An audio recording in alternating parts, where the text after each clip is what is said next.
কাঠি নাই ধরুন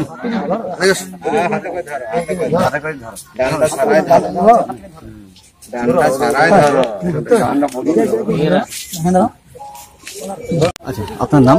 অনুকূল রায়। আপনি এর আগে কি পার্টি করতেন? আমি এর আগে তৃণমূল করতাম এবং দীর্ঘ 10 বছর ধরে আমি তৃণমূল পার্টির মেম্বার ছিলাম। মানে আমার মা ছিল 5 বছর, আমি 5 বছর। কোন পার্টি, কোন অঞ্চলে? বীরপুর 2 নং গ্রাম পঞ্চায়েত। বর্তমান মানে যে বিগত যে পঞ্চায়েত ছিল আমি উপপ্রধান ছিলাম বিগত গ্রাম পঞ্চায়েত। হঠাৎ তৃণমূল ছেড়ে আপনারা বিজেপিতে কেন যোগদান করলেন?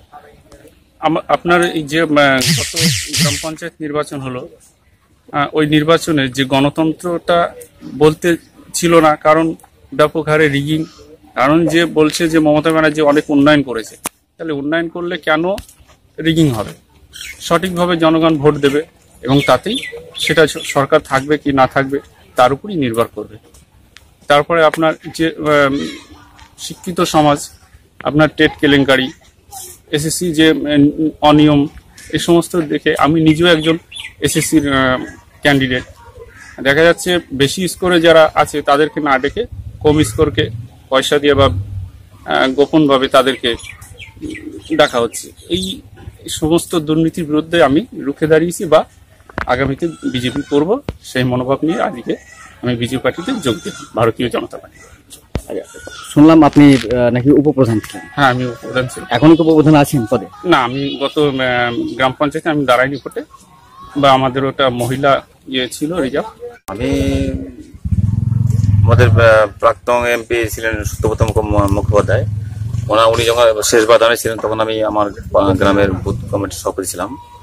তারপরে কংগ্রেস টিএমসি করেছি। তা এবার আশা করছি মানে বিজেপি করবো।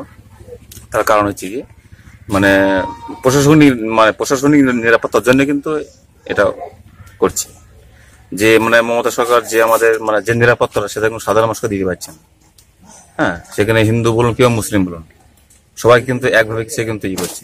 আপনি তো মাঝখানে টিএমসি করেছেন বললেন, তো এটাই কি কারণ নাকি আরো অন্য কোনো কারণ? আরো মানে অনেক সমস্যা আছে, সেই সমস্যা কতগুলো তোমার তুলে ধরবো। মানে প্রচুর সমস্যা আমাদের, মানে বর্তমান সরকার, রাজ্য সরকার মানে প্রচুর সমস্যার মধ্যে কিন্তু তিনি রাজ্যে মানে মানে চালনা করতে চাচ্ছে, কিন্তু সেই সমস্যাগুলো কখনোই তিনি মেটাতে পারবেন না। আরো বরঞ্চ বিভ্রান্ত সৃষ্টি হবে।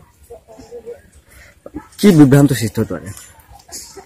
মানে মানুষকে যেটা কখনো দেখিনি আমরা, যে ভোট, তিনি এ রাজ্যে মুখ্যমন্ত্রী আছেন, মানে জনগণ তাকে ভোট দিয়েছে রাজ্যে ভালো কাজ করার জন্য। একটু আগে আমাদের মানে প্রাক্তন উপপ্রধান আমাদের পঞ্চায়েতে বললেন যে মানে মানুষকে কিছু কিছু মানে জোরপূর্বক এলাকায় যে মানে কোনো ক্যান্ডিডেট, টিএমসির বিরুদ্ধে কোনো ক্যান্ডিডেট দাঁড়াবে না। এটা কেমন গণতন্ত্র? আর কেমন সে ভালো কাজ করলো যে মানুষ মানে তার নিজের ভোটটা স্বাধীনভাবে দিতে পারবে না? ভালো কাজ করেছি, আমাকে জনগণ চাবে, আমি দাঁড়াবো, কিন্তু ভোট করতে দেবো না। কিছু কিছু এলাকা আছে, বহুত এলাকা আছে এরকম, নাম আমাদের পরিচিত এলাকা, সেটা কোনো ভোটের কোনো ক্যান্ডিডেট কোনো মানে নাম গন্ধ নেই এরকম। তা এরা কি রাজনীতি? এটাই কারণ। আপনার নাম? আমার নাম তেসরারি মল্লিক। আপনার নাম? আমার নাম তরুণ সরকার। আজকে কি প্রোগ্রাম আছে? আজকে আমাদের বীরপুর 2 বানঘুড়িয়া মুসলিম পাড়া একটা নতুন বুথ তৈরি হবে আমাদের সংখ্যালঘুদের নিয়ে। সেই বুথ কমিটি করার জন্য আমরা এখানে উপস্থিত হয়েছি। এর আগে আপনি কি পার্টি করতেন? আমি আগে করে বিজেপি পার্টি করি, বর্তমানে করছি। কতজন আপাতত যোগ দিয়েছে বিজেপিতে সংখ্যালঘু? মোটামুটি সংখ্যালঘুদের মধ্যে এখানে আমাদের যোগ দিয়েছে 100 থেকে 150 লোক। আজকে আমরা বুথ কমিটির উপলক্ষে এখানে বসবো। সেই উপলক্ষে আজকে মোটামুটি 30-35 জন লোক নিয়ে আমরা বসে বুথ কমিটি করে আমরা এটা বর্তমান আমাদের যে নাকাশিপাড়া জেডপি 13 আমাদের এই কমিটিটা জমা দিতে হবে আগামী লোকসভা নির্বাচন উপলক্ষে।